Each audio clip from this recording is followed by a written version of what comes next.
The Syrian army has been deployed across the country in preparation for anti-government protests expected later tonight. In recent weeks, there have been violent protests after Friday prayers, and authorities are warning people to stay home.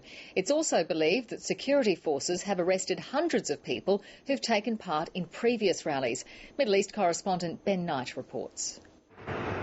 This amateur video gives a glimpse of the kind of force the Syrian regime is reported to have been using in Deraa. Human rights groups say at least 560 protesters have been killed since protests began there in March. But on Thursday, Syrian state television reported that the tanks were pulling out.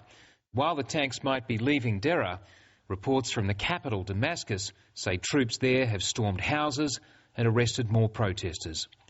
Journalists are still not being allowed into Syria, so amateur video like this is all the visual evidence we have of what's reported to be happening in cities across the country. The coalition of countries that have united against the Libyan leader are still debating what to do about Syria.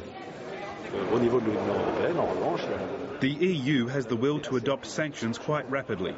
We're currently finalising the list of people whose assets will be sanctioned, and France wants the Syrian president to be on it. At the meeting of foreign ministers in Rome on Thursday, the focus was Libya. The French foreign minister believes it's a matter of months until the coalition campaign forces Muammar Gaddafi to give up.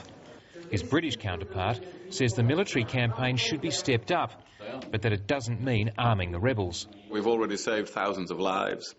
We have averted a catastrophe for the entire situation in the Middle East, as well as the situation in Libya. What's most likely to come out of this meeting is money. Loans for the rebel government to pay for food and other necessities until the conflict is over. Ben Knight, ABC News.